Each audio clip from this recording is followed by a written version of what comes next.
Hello, my name is Simone Maddox, and I would like to welcome you to Heart to Heart. Today we will be talking about heart disease, particularly in African American women. Today's learning objectives are: by the end of the lesson, participants will be able to identify heart disease and how it affects one's health. By the end of the lesson, the participants will be able to identify heart disease risk factors by circling the appropriate choice on the worksheet with 90% accuracy. By the end of the lesson, participants will be able to recognize symptoms of heart disease. By the end of the lesson, the participants will be able to demonstrate one way she can prevent heart disease. What exactly is heart disease? Well, heart disease is a broad term used to describe a range of diseases that affect your heart.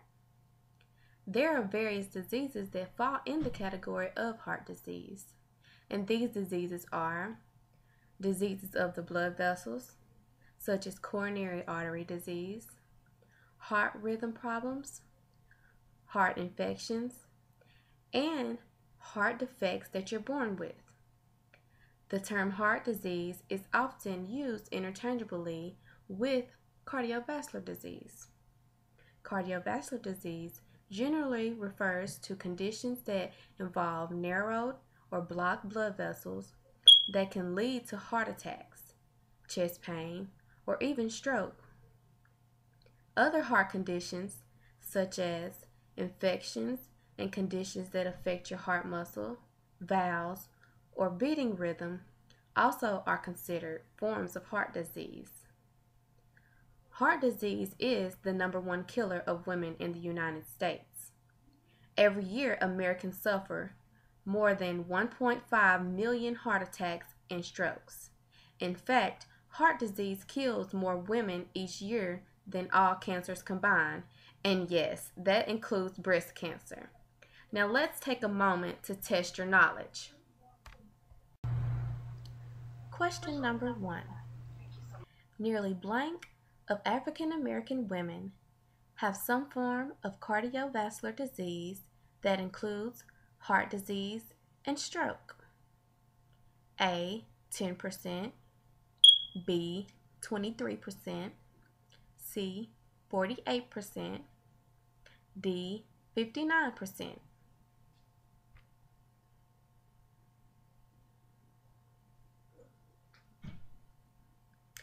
If you guess C, 48%, you are correct.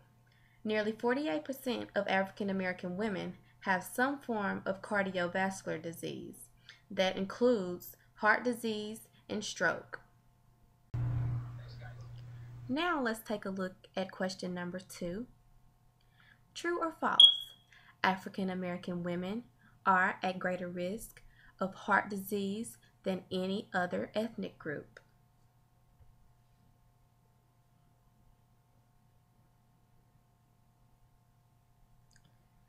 If you guessed true, you are correct.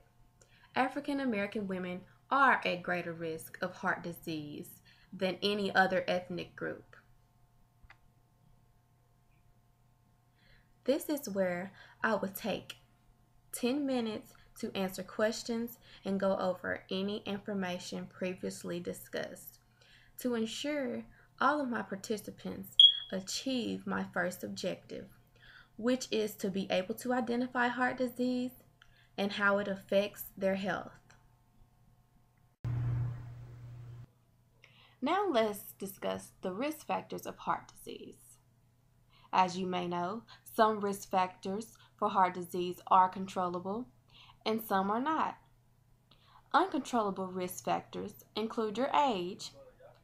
Simply getting older increases your risk of damaged and narrow arteries and weakened heart muscles.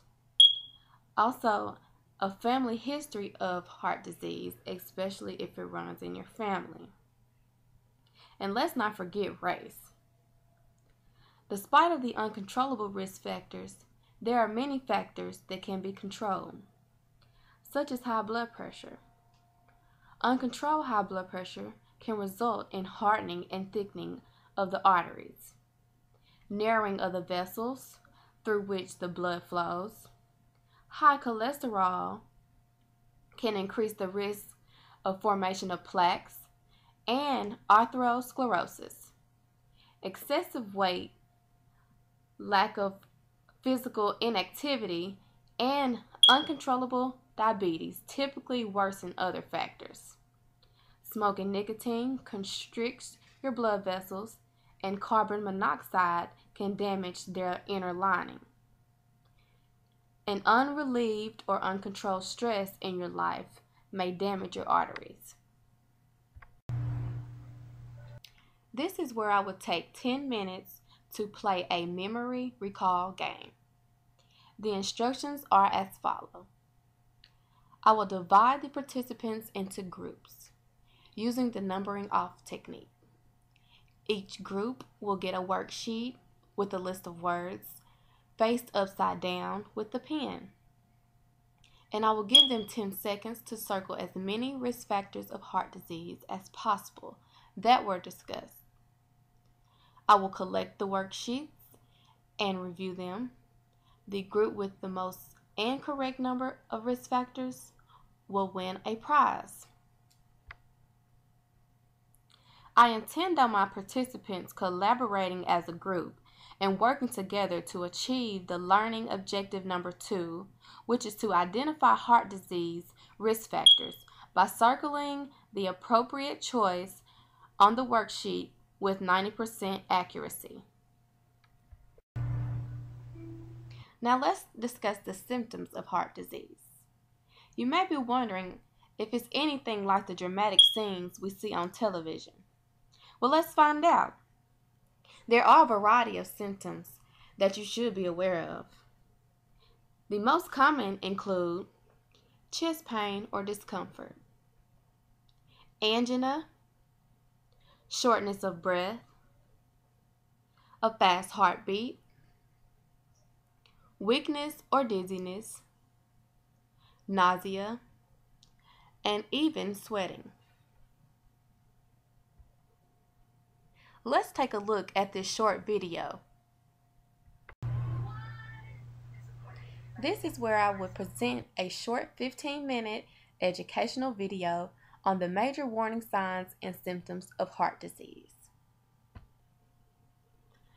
I intend on my participants to achieve objective number 3, which is to learn and recognize common symptoms of heart disease. Now let's discuss the preventative actions that can reduce your risk of heart disease, regardless of your age, background, or health status. You can lower your risk of heart disease, and it doesn't have to be complicated. You can prevent heart disease by simply making lifestyle changes. Protecting your heart can be simple as taking a brisk walk, whipping up a good vegetable soup, or getting the support you need to maintain a healthy weight. You can help prevent heart disease by taking medications as directed. Weight loss, exercising regularly, stop smoking, consuming a healthy diet,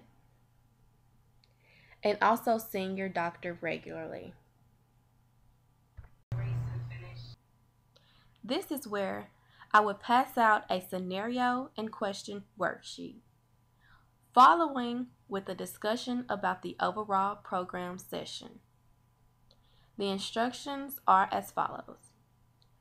I have 3 different scenario worksheets with the same questions about prevention actions on each. I will give each participant a scenario.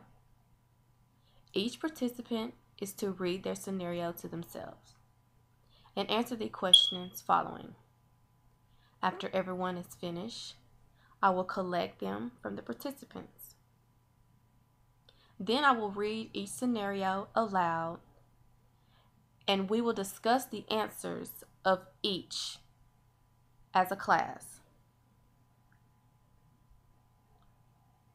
I tend on my participants achieving learning objective number 4, which is to be able to demonstrate one way she can prevent heart disease. After the discussion about the overall program session, this will conclude my heart disease prevention program. As you see, these are the Howard Gardner's intelligence I use throughout my program.